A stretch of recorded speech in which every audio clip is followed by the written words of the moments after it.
Di sini saya akan menjelaskan model infrastruktur jaringan. Sebelumnya, perkenalkan, saya Vena Novita Fitri Indriana dari Program Studi Teknik Informatika kelas C angkatan 2023. Pengertian. Apa sih itu infrastruktur jaringan? Nah, infrastruktur jaringan adalah kumpulan sistem komputer yang saling terhubung melalui berbagai komponen dalam arsitektur telekomunikasi. Hal ini mencangkup perangkat seperti router, kabel, wireless, access point, switch, dan protokol jaringan. Infrastruktur bisa bersifat terbuka, seperti internet, ataupun juga tertutup seperti internet pribadi, dan dapat menggunakan koneksi kabel, wireless, atau kombinasi keduanya. Model infrastruktur jaringan adalah deskripsi menyeluruh tentang elemen-elemen fisik dan virtual yang berfungsi untuk menghubungkan perangkat dan memungkinkan pertukaran data ataupun mendukung komunikasi antara pengguna dan sistem. Selanjutnya ada komponen utama. Yang pertama ada perangkat jaringan. Perangkat jaringan ini ada router. Router mengarahkan lalu lintas data antara jaringan dan menghubungkan jaringan lokal ke internet. Kemudian ada switch. Switch menghubungkan perangkat dalam jaringan lokal dan memungkinkan komunikasi antar perangkat tanpa mempengaruhi jaringan lain. Kemudian ada access point. Ini memungkinkan perangkat nirkabel terhubung ke jaringan kabel dan berfungsi sebagai titik akses. Kedua, media transmisi. Terdapat kabel jaringan dan juga wireless. Kabel jaringan ini ada dua bagian, yaitu Ethernet. Ethernet ini umumnya digunakan untuk koneksi kabel dalam jaringan lokal. Kemudian ada fiber optik. Ini digunakan untuk kecepatan tinggi dan jarak jauh. Lalu wireless itu jaringan nirkabel yang menghubungkan perangkat tanpa kabel dan menggunakan gelombang radio. 3. Protokol jaringan. Terdapat TCP atau IP, yaitu protokol dasar yang digunakan untuk komunikasi data di internet dan jaringan lokal. Kemudian ada HTTP atau HTTPS, yaitu protokol untuk transfer data di web. 4. Perangkat keamanan. Perangkat keamanan terdapat firewall yang melindungi jaringan dengan memantau dan mengendalikan lalu lintas masuk dan keluar. Kemudian Intrusion Detection System atau IDS. Hal ini mendeteksi dan melaporkan aktivitas mencurigakan dalam jaringan. Kelima, sistem manajemen jaringan. Terdapat network management software, yaitu alat untuk memantau, mengelola, dan mengoptimalkan kinerja jaringan. Kemudian ada configuration management, yaitu untuk menyimpan dan mengelola konfigurasi perangkat jaringan. Kemudian ada topologi jaringan. Topologi jaringan terbagi dari beberapa topologi, yaitu 1. Topologi bus. Topologi bus adalah jenis jaringan di mana semua perangkat dapat terhubung ke satu kabel utama, bus. Kemudian data dikirim melalui kabel ini dan setiap perangkat di jaringan mendengarkan untuk data yang ditujukan untuknya. Kemudian ada topologi star. Topologi star ini semua perangkat terhubung ke satu perangkat pusat, biasanya switch atau hub. Data dari satu perangkat harus melalui perangkat pusat sebelum mencapai tujuan. Kemudian 3. Topologi ring.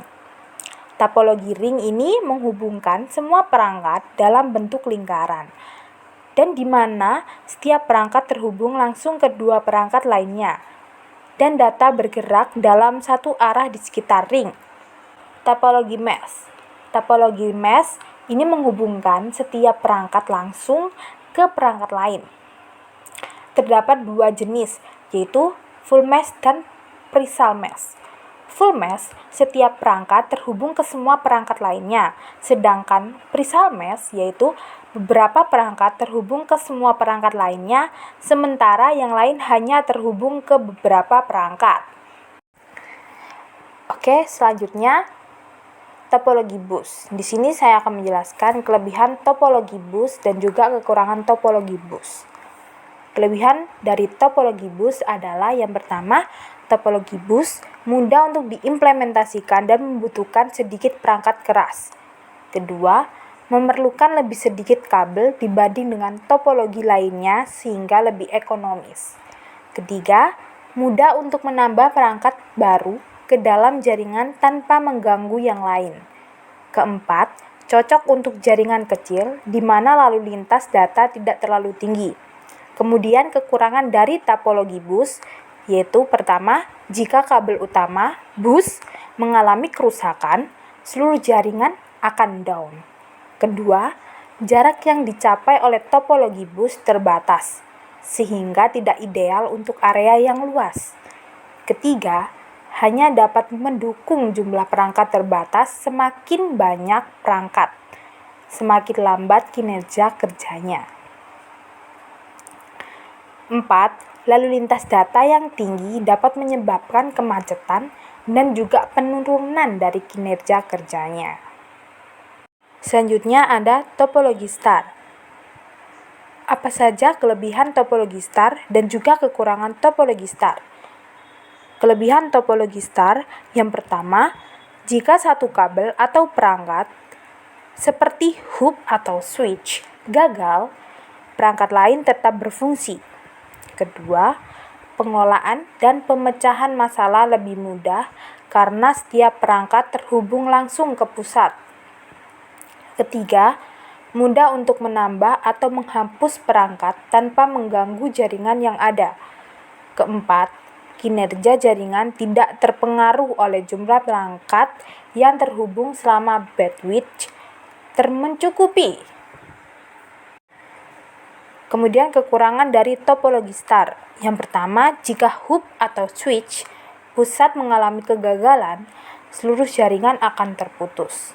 Kedua, memerlukan lebih banyak kabel dan perangkat keras atau hub atau switch, sehingga dapat meningkatkan biaya.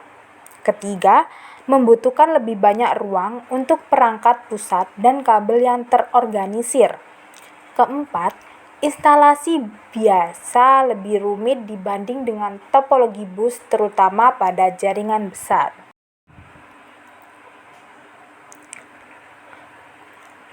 Selanjutnya ada topologi ring. Kelebihan topologi ring yang pertama, struktur yang sederhana memudahkan instalasi dan pengaturan. Kedua, data mengalir dalam satu arah dan mengurangi kemungkinan terjadinya kemacetan jaringan. Ketiga, kinerja jaringan cenderung lebih stabil dibandingkan dengan topologi lainnya dalam kondisi lalu lintas yang tinggi.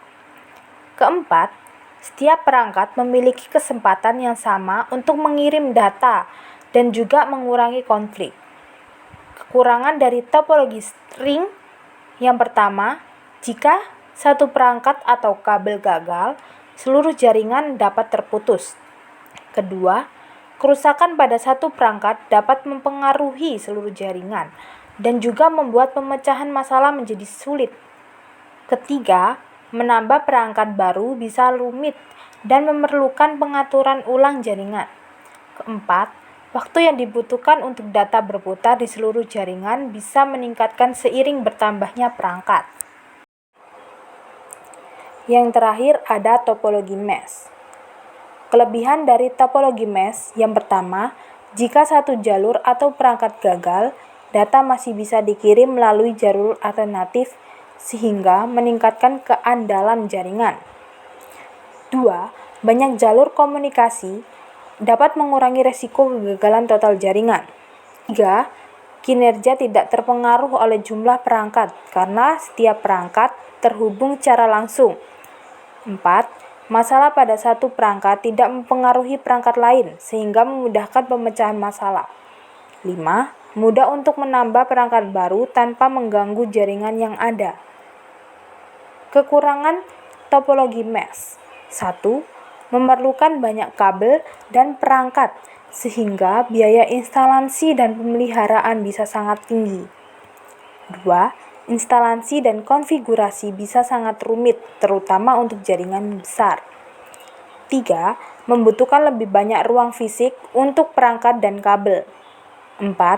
Manajemen dan pemeliharaan jaringan bisa menjadi sulit karena banyaknya jalur dan perangkat yang terlibat. Kemudian ada jenis-jenis jaringan. Yang pertama, Local Area Network atau bisa disebut juga LAN. LAN adalah jaringan yang mencakup area kecil seperti rumah, kantor, ataupun gedung. Yang kedua ada Wide Area Network atau WAN, yaitu jaringan yang mencakup area geografis yang lebih luas seperti kota, negara, atau bahkan global. Yang ketiga, Metropolitan Area Network atau MAN, yaitu jaringan yang mencangkup area yang lebih besar dari LAN, Local Area Network, tetapi lebih kecil dari Wide Area Network, seperti kota ataupun kampus. Kemudian 4. Personal Area Network atau PAN, yaitu jaringan kecil yang biasanya digunakan untuk menghubungkan perangkat pribadi seperti ponsel, tablet, laptop dalam jarak yang dekat. Sekian penjelasan dari saya tentang model infrastruktur jaringan. Apabila saya ada salah-salah kata, saya ucapkan mohon maaf sebesar-besarnya dan juga terima kasih.